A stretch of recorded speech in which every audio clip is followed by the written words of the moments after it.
السلام علیکم ورحمۃ اللہ وبرکاتہ۔ مصارف زکوٰۃ یعنی زکوٰۃ کسے دی جائے؟ ان لوگوں کو زکوٰۃ دی جا سکتی ہے: نمبر 1 فقیر، نمبر 2 مسکین، نمبر 3 عامل، نمبر 4 رقاب، نمبر 5 غارم، نمبر 6 فی سبیل اللہ، نمبر 7 ابن سبیل یعنی مسافر۔ اس کی تفصیل سماعت فرمائے۔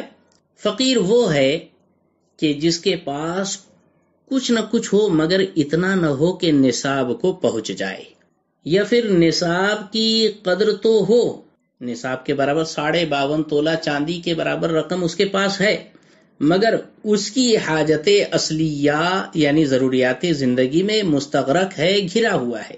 مثال کے طور پر رہنے کا مکان، خانہ داری کا سامان، سواری کا جانور یا اسکوٹر کار، کاریگروں کے اوزار، پہننے کے کپڑے، خدمت کے لیے لونڈی، غلام، علمی شغل رکھنے والے کے لیے اسلامی کتابیں جو اس کی ضرورت سے زائد نہ ہوں۔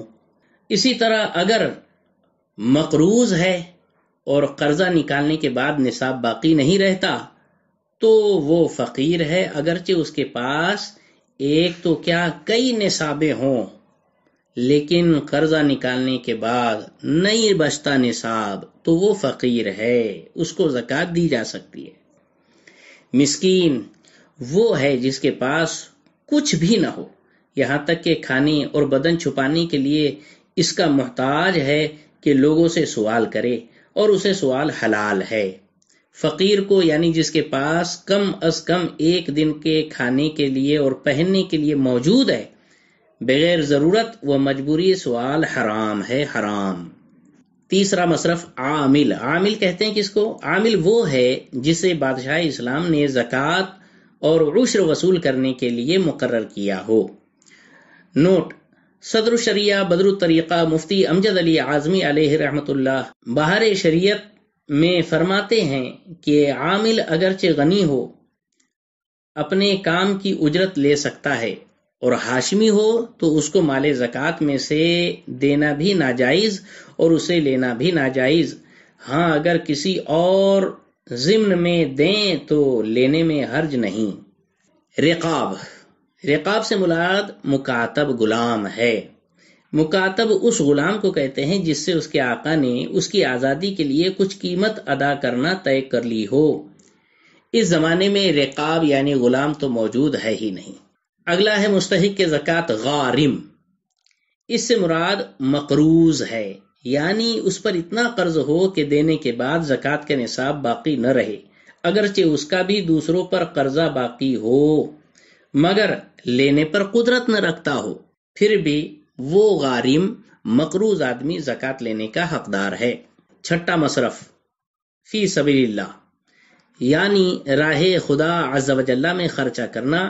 اس کی چند صورتیں ہیں: کوئی شخص محتاج ہے اور جہاد میں جانا چاہتا ہے مگر اس کے پاس سواری یا راستے کے کھانے پینے کا خرچہ نہیں تو اسے مال زکوٰۃ دے سکتے ہیں کہ وہ خدا کی راہ میں دینا ہے، اگرچہ وہ کمانے پر قادر ہو۔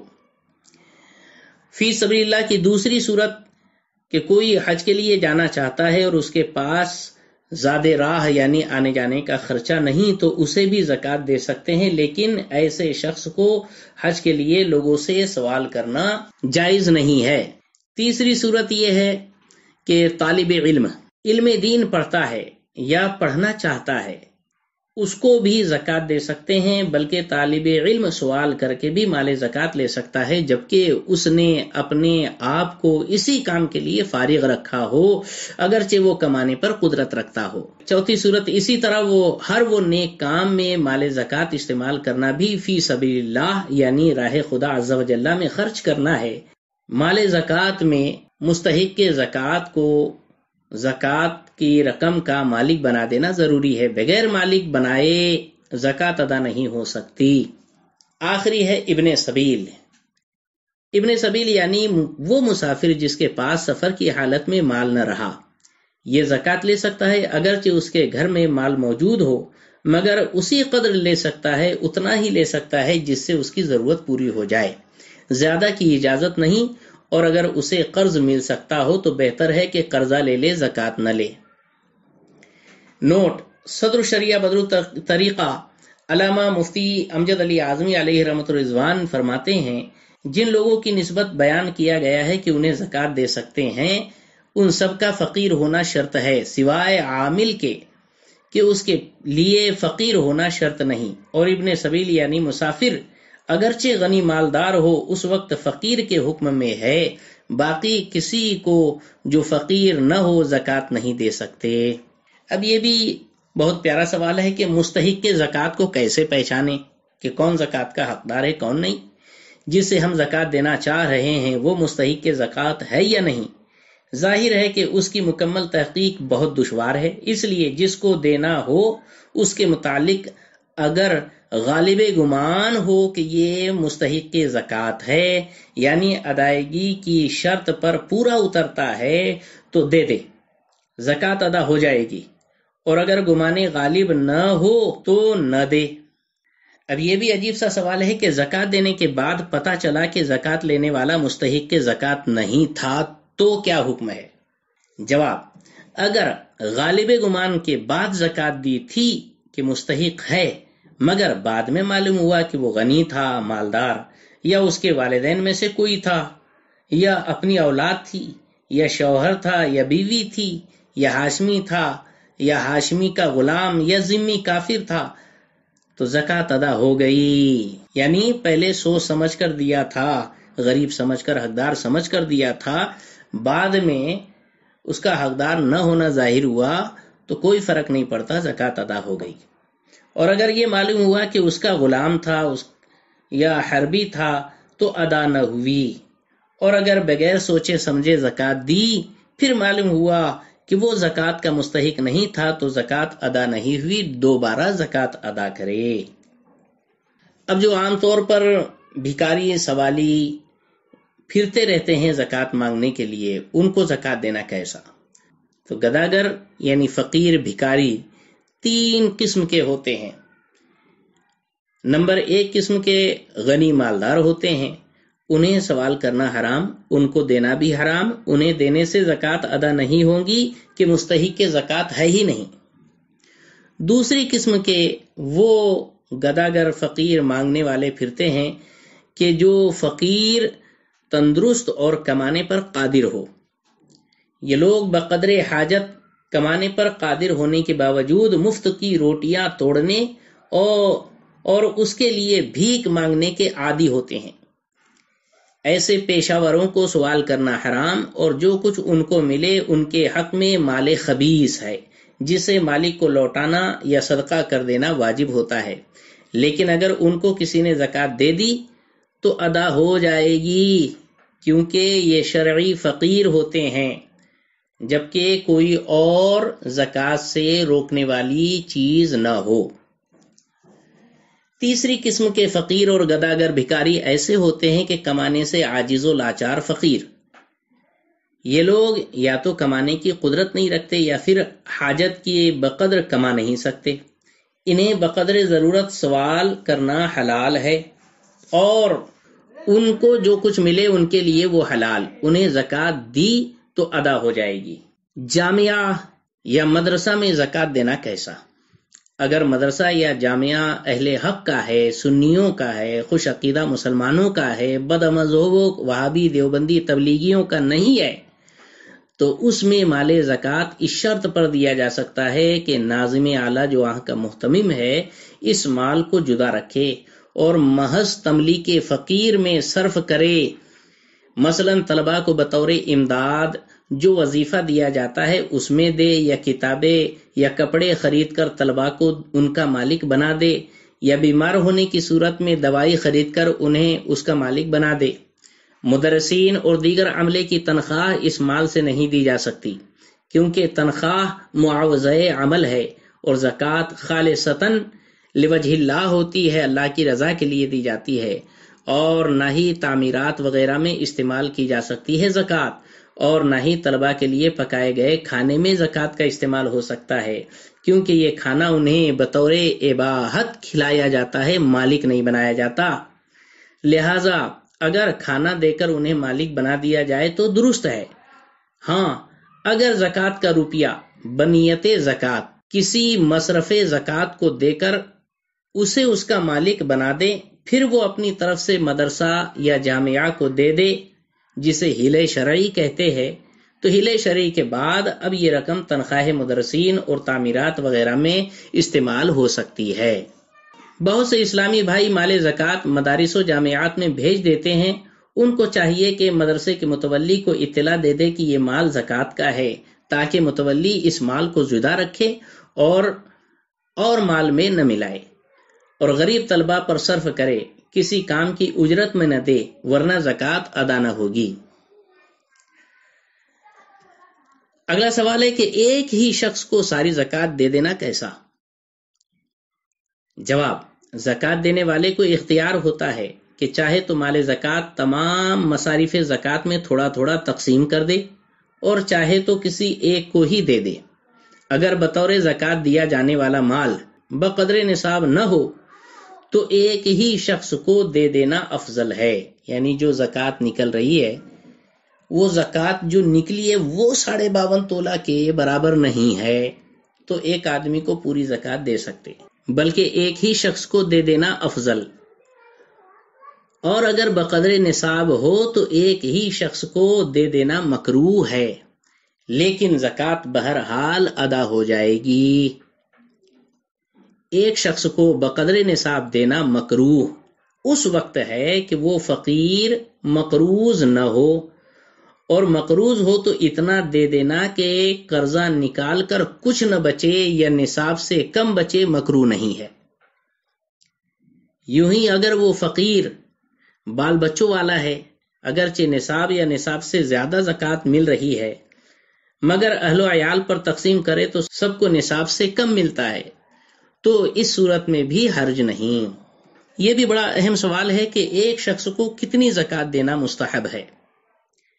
غور سے سنیے کہ مستحب یہ ہے کہ ایک شخص کو اتنا دیں کہ اس دن اسے سوال کرنے کی حاجت نہ پڑے، اور یہ اس فقیر کی حالت کے اعتبار سے مختلف ہے، اس کے کھانے، بال بچوں کی کثرت اور دیگر معاملات کا لحاظ کر کے ایک دن کا خرچہ پانی مکمل زکوٰۃ کی صورت میں دینا مستحب ہے۔ اب یہ بھی سوال بڑا اہم ہے کہ کس کو زکوٰۃ دینا افضل ہے۔ بغور سماعت فرمائیں کہ اگر بہن بھائی غریب ہوں تو پہلے ان کا حق ہے، پھر ان کی اولاد کا، پھر چچا اور پھوپھیوں کا، پھر ان کی اولاد کا، پھر ماموں اور خالاؤں کا، پھر ان کی اولاد کا، پھر ذوی الارحام یعنی وہ رشتہ دار جو ماں، بہن، بیوی، لڑکیوں کی طرف سے منسوب ہوں، ان لوگوں کا، پھر پڑوسیوں کا، پھر اپنے اہل پیشہ کا، اور پھر شہر والوں کا، یعنی جہاں اس کا مال ہے۔ اس کو خاص طور پہ خیال رکھنا چاہیے۔ یہ بھی بڑا عجیب سا سوال ہے کہ جس کے پاس بہت سارا جہیز ہو اس کی زکوٰۃ کیسے نکالے گا؟ تو عورت کو ماں باپ کے یہاں سے جو جہیز ملتا ہے اس کی مالک عورت ہی ہے۔ اس میں 2 طرح کی چیزیں ہوتی ہے، ایک تو حاجت کی، جیسے خانہ داری کا سامان، پہننے کے کپڑے، استعمال کے برتن، اس قسم کی چیزیں کتنی ہی قیمت کی ہوں، ان کی وجہ سے عورت غنی نہیں۔ اور دوسری وہ چیزیں ہوتی ہے جہیز میں کہ جو حاجت اصلیہ سے زائد ہے، زینت کے لیے دی جاتی ہے، جیسے زیور، حاجت کے علاوہ اسباب، اور حاجت کے علاوہ برتن، آنے جانے کے بیش قیمت بھاری جوڑے۔ ان چیزوں کی قیمت اگر بقدر نصاب ہے تو عورت غنی ہے، زکوٰۃ نہیں لے سکتی۔ جس کے پاس موتی جواہر ہو، موتی وغیرہ جواہر جس کے پاس ہو، وہ تجارت کے لیے نہیں ہے تو اس کی زکوٰۃ واجب نہیں، مگر جب نصاب کی قیمت کے ہو تو زکوٰۃ لے نہیں سکتا۔ جس کے پاس بہت بڑا مکان ہو، کیا اسے زکوٰۃ دی جا سکتی ہے؟ تو جواب ہے کہ جس کے پاس رہنے کا مکان حاجت سے زیادہ ہو، یعنی پورے مکان میں اس کی سکونت نہیں یہ شخص زکوٰۃ لے سکتا ہے۔ پتہ چلا کہ مکان چاہے جتنا بڑا ہو اور اس کے پاس اس کے علاوہ کوئی نقدی وغیرہ نہیں، صاحب نصاب نہیں ہے، تو وہ زکوٰۃ لے سکتا ہے۔ زکوٰۃ کی ادائیگی کی شرط۔ زکوٰۃ کی ادائیگی درست ہونے کے لیے 2 شرطیں ہیں، ایک تو نیت ہونا اور دوسرے مستحق زکوٰۃ کو اس کا مالک بنا دینا۔ الاشباہ والنظائر میں ہے کہ زکوٰۃ کی ادائیگی نیت کے بغیر درست نہیں ہے۔ اب نیت کا کیا مطلب؟ تو نیت کے یہ معنی ہے کہ اگر پوچھا جائے تو بلا غور و فکر کیے، بلا جھجک بتا سکے کہ یہ زکوٰۃ ہے۔ زکوٰۃ کی ادائیگی میں تاخیر کرنا کیسا؟ کہ لوگ زکوٰۃ کی رقم رمضان میں الگ کر دیتے ہیں اور سال بھر تقسیم کرتے بیٹھتے ہیں، تو یہ بھی زکوٰۃ کی ادائیگی میں تاخیر ہے۔ ایسا کرنا کیسے ہے؟ زکوٰۃ فرض ہو جانے کے بعد فوراً ادا کرنا واجب ہے اور اس کی ادائیگی میں بلا عذر شرعی تاخیر کرنا گناہ ہے۔ اب یہ بھی بڑا اہم سوال ہے کہ زکوٰۃ یکمشت دے دیں یا تھوڑی تھوڑی، جیسے رمضان میں پورا ادا کر دیں یا پھر سال بھر تک دھیرے دھیرے دیتا رہے۔ کہتے ہیں کہ اگر زکوٰۃ سال مکمل ہونے سے پہلے پیشگی ادا کرنی ہو تو چاہے تھوڑی تھوڑی کر کے دیں یا ایک ساتھ، دونوں طرح سے درست ہے۔ اور اگر سال مکمل گزر جانے کے بعد زکوٰۃ فرض ہو چکی ہو اور اب زکوٰۃ ادا کرنا ہے تو فوراً ادا کرنا واجب ہے۔ اس کو پورے سال بھر تک دھیرے دھیرے دینا اور تاخیر کرنا یہ گناہ کا کام ہے، لہذا ایک مشت دینا ضروری ہوگا۔ زکوٰۃ ایک مشت یعنی 1 ٹائم میں ادا کرنا چاہیے۔ سال مکمل ہو جانے کے بعد ایک ساتھ زکوٰۃ دے دیجئے، کیونکہ دھیرے دھیرے تھوڑے تھوڑے زکوٰۃ دینے میں گناہ لازم آنے کے علاوہ، گناہ تو ہے ہی، ساتھ ساتھ دیگر آفتیں بھی ممکن ہے کہ مثال کے طور پر ہو سکتا ہے ایسا شخص زکوٰۃ نہ دینے کا وبال اپنی گردن پر لیے دنیا سے رخصت ہو جائے، یا پھر اس کے پاس زکوٰۃ ادا کرنے کے لیے مال ہی نہ رہے، اور یہ بھی ممکن ہے کہ آج ادائیگی کا جو پختہ ارادہ ہے کل نہ رہے، کیونکہ شیطان انسان میں خون کی طرح گردش کرتا ہے۔ کیا زکوٰۃ الگ کر دینے سے بری ذمہ ہو جائے گا؟ تو محض زکوٰۃ جدا کرنے سے ذمہ داری پوری نہیں ہوگی، بلکہ فقراء تک پہنچانے سے ذمہ داری پوری ہوگی۔ رمضان المبارک میں زکوٰۃ دینا کیسا؟ جب سال پورا ہو جائے تو فوراً ادا کرنا واجب ہے، رمضان کا انتظار کرنا گناہ۔ خواہ کوئی بھی مہینہ ہو، اور اگر سال تمام ہونے سے پہلے پیشگی ادا کرنا چاہے تو رمضان المبارک میں ادا کرنا بہتر ہے، جس میں نفل کا فرض کے برابر اور فرض کا ثواب 70 فرضوں کے برابر ہوتا ہے۔ زکوٰۃ اعلانیہ دینا چاہیے کہ پوشیدہ طور پر؟